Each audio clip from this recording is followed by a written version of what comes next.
2026 is going to be a year unlike any year that we have ever experienced before. And I say that for a couple of different reasons. One, because of the astrological transits that we are shifting toward. Two, because of the historical precedent of those astrological influences. And three, because of the cards that showed up in our reading today. So first, I just want to touch on what's going on in the sky. And if you're looking at the chart that I see, or that I'm looking at in front of me, it is a diagram of sorts. It has a inner wheel that has 12 pieces of the pie that represent the different zodiac signs, and then it has an outer wheel that represents the 12 house system. Today, we're primarily going to be just focusing on the planets themselves and what signs they're in, and the cards and what's being highlighted by way of the transits, by way of the cards. Holy cow, there's like a dog hair or something on my lip that's really annoying me. Okay, so anyway, so as far as today, it is January 19th. It's a day after the new moon in the sign of Capricorn at the very ending degrees of Capricorn, which is kind of cool because new moons are times for new beginnings. In Capricorn, it kind of sets the scope of our long-range hopes and wishes. And there's been this grouping of planets that's been alongside the sun and the moon, kind of lending their energy to this new beginning. And that would be the planet of Venus, the planet of Mercury, and the planet of Mars. Now, every year, granted, we have a full and new moon in the sign of Capricorn, but the other interpersonal planets aren't necessarily at close degree to this. So in this respect, they kind of lend their support to this new beginning. And keep in mind that they're also in alignment with the planet of Pluto. We're at close degree. Pluto is at 3 degrees of Aquarius currently, and it is going to be in Aquarius for a number of years. But it is the planet of transformation, and Aquarius is kind of like the outer reaches of things. And so we have this kind of inner personal conversation happening between the sun, Mercury, the moon, Venus, Mars, and Pluto all around this time frame, which is kind of like a nitro boost if you ever played like card dragon games when you were a kid. I don't play very many video games nowadays, but I reflect on those times because I played them a lot with my younger brother, who is no longer here. So I just want to point out that we have this opportunity now, and it's in alignment with something that we're going to carry with us that's really going to affect our life path, because the initiation point is in the sign of Capricorn, and that's what it is placed as far as our, its value or its like valuation in the zodiac wheel. Capricorn is the mountain goat. It achieves to go to great heights without any fear.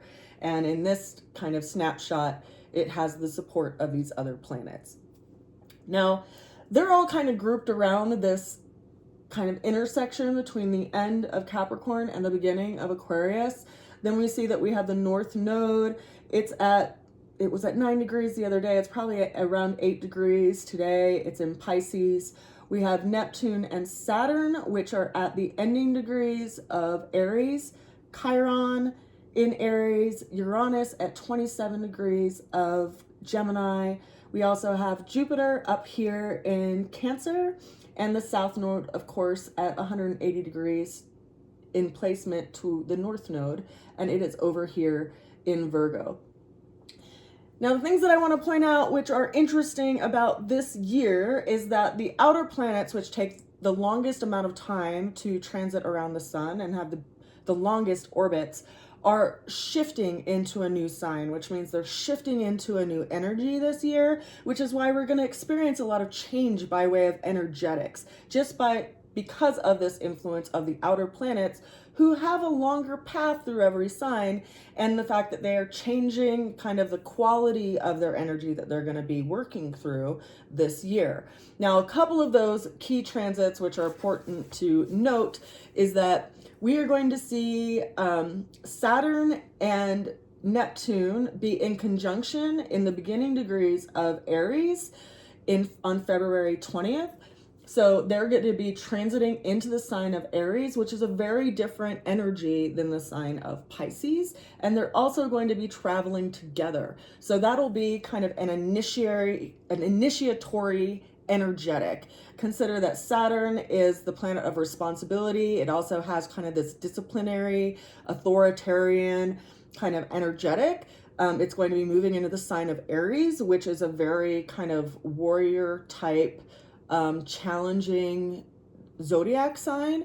And then we have Neptune, which is a planet that's associated with illusions and dreams and magic and kind of like the far reaches of both extremes. And it's going to be going into that realm of Aries as well. So that'll be a very different energetic feeling. And consider that Saturn is going to be in the sign of Aries until 2028, and Neptune is going to be in the sign of Aries until it's going to dip out of Aries in 2038, and then we'll finally leave Aries in 2039. So we'll be having those influences for a couple of years.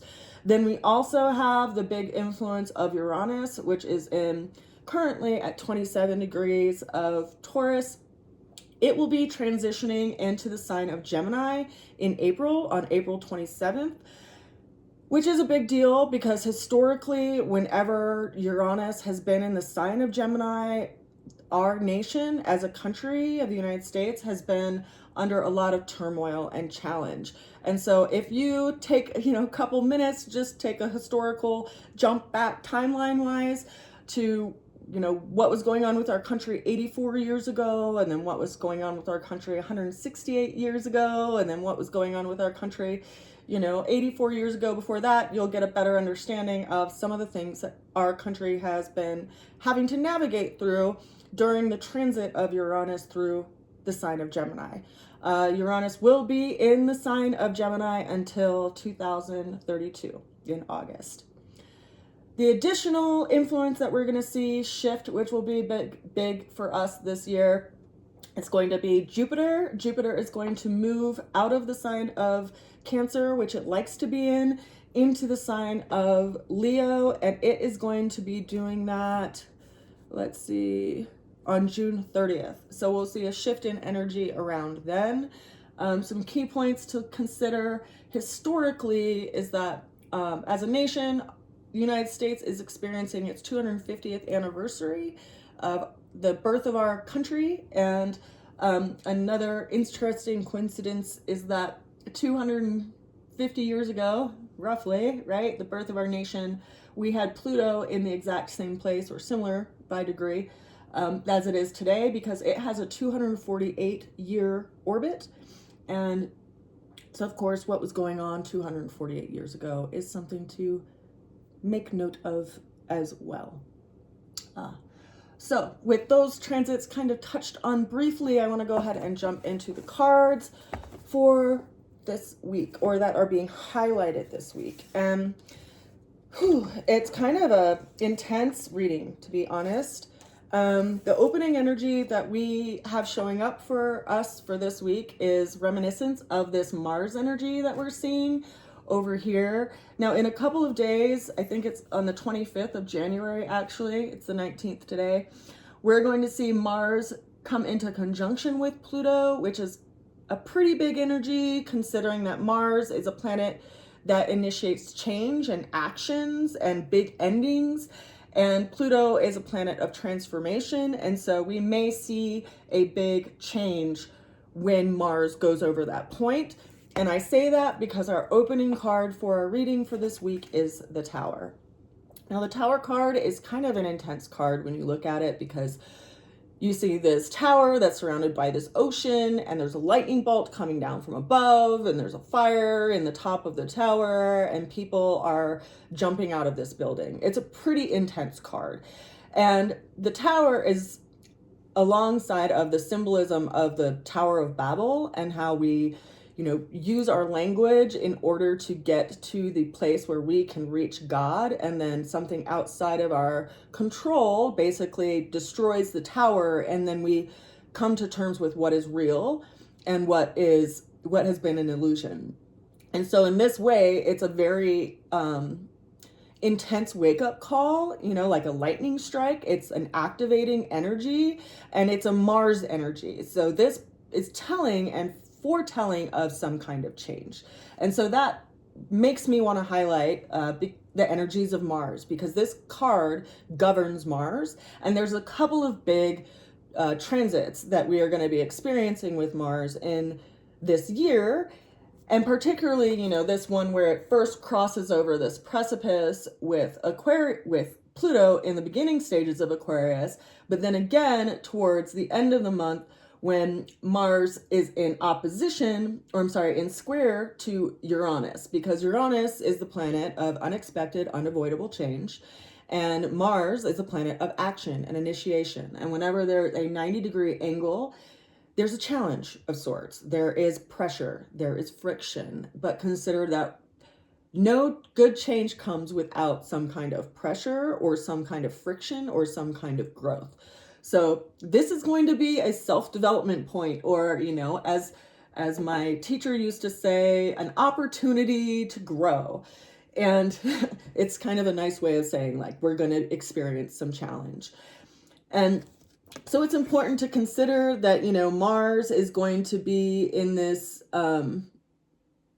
relationship with Uranus when it is at that kind of ending degree of Aquarius.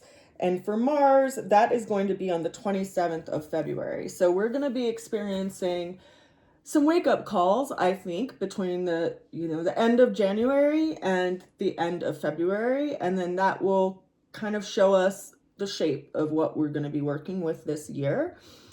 Now, the challenge that showed up, and this is another reason why I highlight that transit with Uranus and Gemini, is that we have the Hierophant. Now, the Hierophant showed up as a card that's reminding us of kind of the confines and order in society.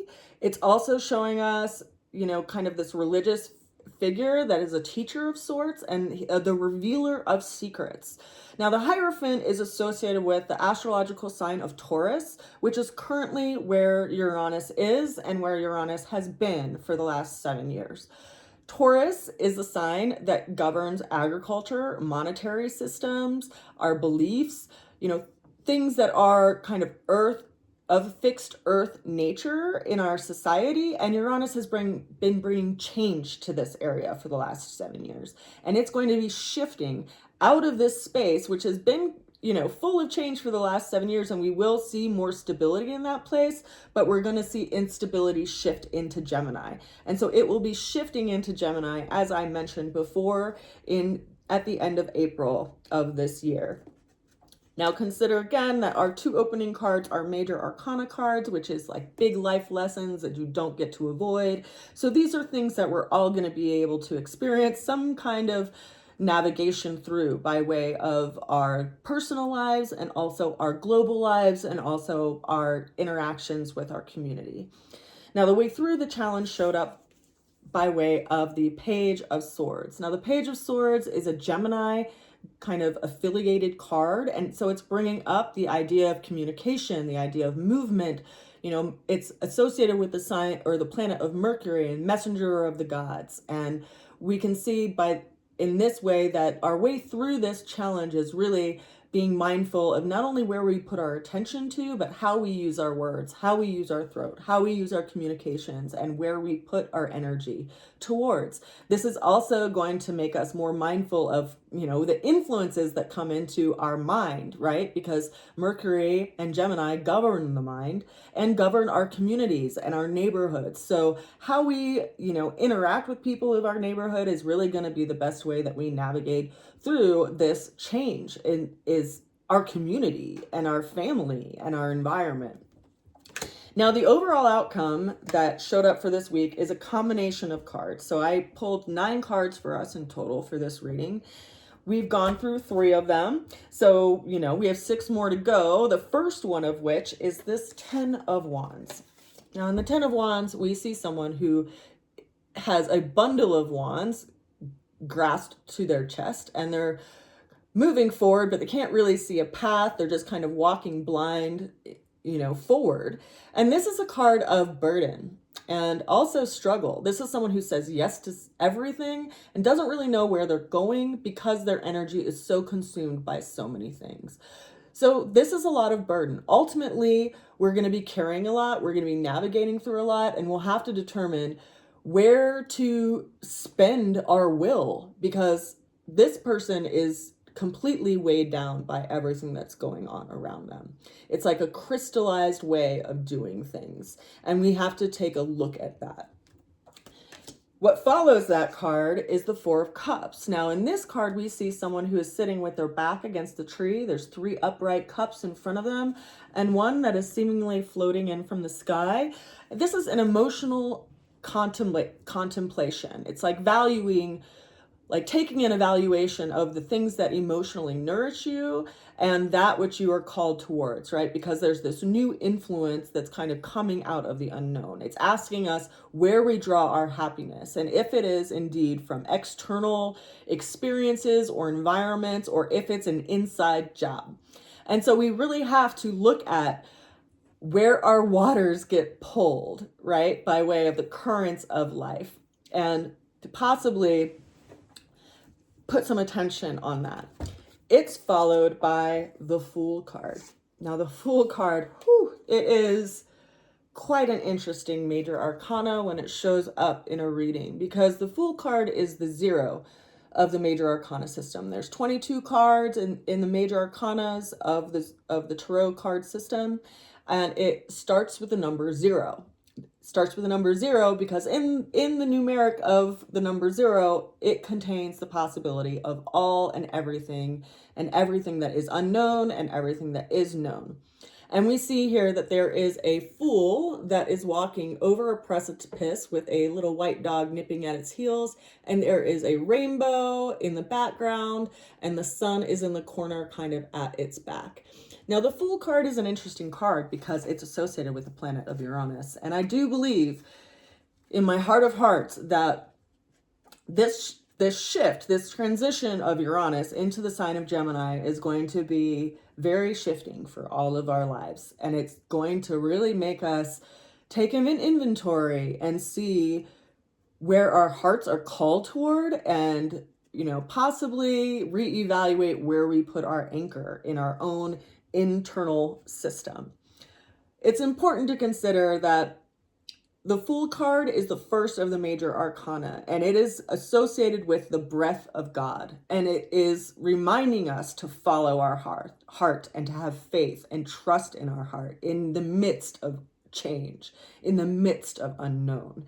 And you can really get a better idea of and sense of what that is when you're going through experiences and you get feedback. You get feedback from your own spirit and your own being as to how to respond to a situation. It's, similar to how a person knows what's right and wrong without a book telling them what is right and wrong.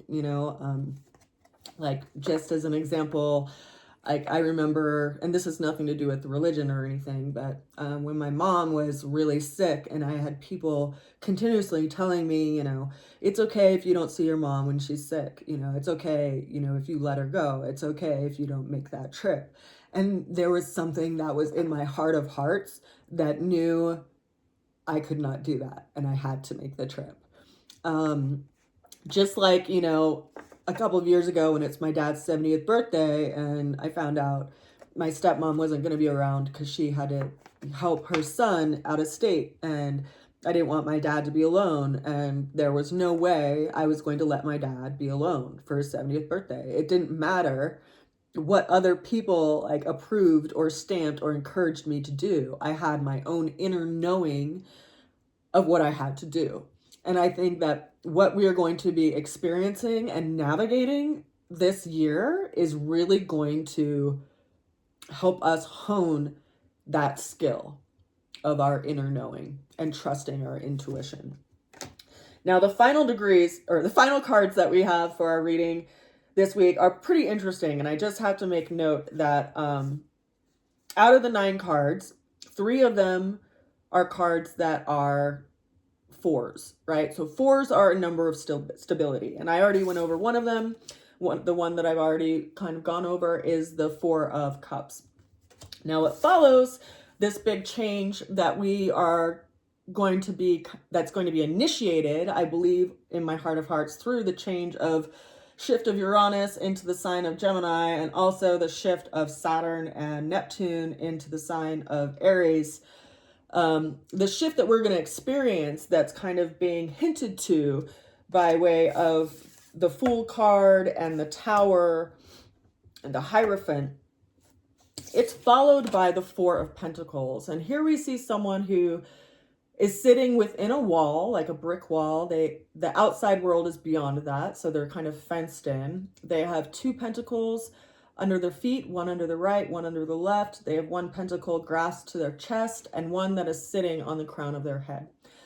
So in this situation, this person is taking they're doing some kind of budgeting, like they're budgeting their resources. They're trying to figure out how to best use their resources and which resources they have. And it's all consuming, right? They're figuring out which ones are stable, which ones are necessary to their being, and also which ones are necessary to their thinking. They're consumed with resources and their belief system and their values, and they're grasping to them in such a way that it's actually removing them from the world. That card is followed by the Four of Wands. Now, in this situation, we see a little bit different of an environment. These people are outside of that walled enclosure, or so it appears. They are outside. They're underneath kind of this canopy that has four wands that are anchoring all four sides, almost like a celebration or a respite or a relaxation. So there's kind of this energetic of safety that kind of becomes of uppermost focus. And then the final card that we have for our reading for the week is the Three of Wands. So it goes from 3 4s to a 3, which is interesting because it becomes more simplified, less complex, but it's also kind of more ideal. So I don't know what changes you all have experienced in your life and what kind of stresses or kind of upheavals you've experienced in your life. But for me personally, whenever I have experienced change, it's ultimately led to an awakening of sorts of myself and a recalibration and almost like a discovery of my faith. Because it's during those times of change that you really anchor within the unknown and trust the process that change has happened and has occurred for something new to come in. And here we see the reluctant adventurer. He's standing up against a body of water. There's some ships along the body of water. He kind of has his hand over his eyes, blocking the sun from his blindness. He's holding on to one wand. He has one wand at his side and one behind his back to support him. And this is reminding us that help is on the way. So with all of the things that I've touched on today, and the unknown factors and the historical visits, when we look back astrologically, I guess I just want to remind us all that change happens for a reason, and it is of utmost importance that we refine our toolkit when we are in a place of unknown and upheaval. And so for me personally, what I have gathered as a really useful tool in my life is the practice of meditation. And I just want to remind people the power of meditation. In the early 1990s, there was an experiment done in Washington, D.C., where roughly 4,000 people who were skilled in the art of meditation gathered together and also meditated together in public areas. And they realized over the course of 4 months that they were able to drastically affect the crime rate of Washington, D.C. during that time period, to the point where, they wrote a successful research project about it. And of course, there's arguments about which parts of the crime rate they affected. But ultimately, I'm touching on this research and this experiment to remind people that we don't have to allow ourselves to be swept away with the current. And the current can sometimes be doom scrolling. It can sometimes be, you know, engaging with trolls on social media. And so we all need to take inventory, kind of like this guy is doing here with the pentacles, of where we spend our time, because our time is our biggest resource that we have in our lives. And I use the word spend very purposefully, because we can share our time, we can waste our time, we can spend our time, and we can, you know, grow our time just by how we engage in life. And so if you have, you know, some tool that you found that helps you reset things in your life, I would appreciate you sharing them for other people to know about them, because not everybody has had the same opportunity to learn the same skills. I'm going to be offering a short meditation on YouTube in the next couple of weeks, just to touch on the chakra system, because meditating in the chakra system has been very enlightening for me. I'm also going to be sharing my chakra essential oil kit with people who are interested in that by way of a tool. Other things that have been very therapeutic and helpful for me just to connect to my environment and also send my prayers out into the world has been through movement, particularly dance. So that has been a very helpful tool for me in my life that I'm going to get back to. And just being mindful, you know, taking a pause before I engage with people, taking a pause before I click post, and really just taking a pause before I send anything out into the world, and really consider what the energetic is that I'm sending out into the world, because everything is energy. And with the way that things are going, we all have to decide which side of history we want to be on.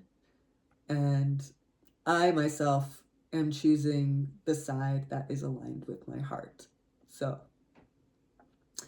I'm here for you guys. I'm going to be offering these readings. If I can be of more support to you in your understanding of astrology and how it's showing up in your life, let me know. If you're interested in my chakra oil kit, it's available on my website. If you're interested in my chakra meditation, let me know. If you're interested in anything I do, let me know. Because, yeah, I think I'm here to be of service and not just be a cog in the wheel for my entire life. But I send you a good wish. I send you a lot of love. And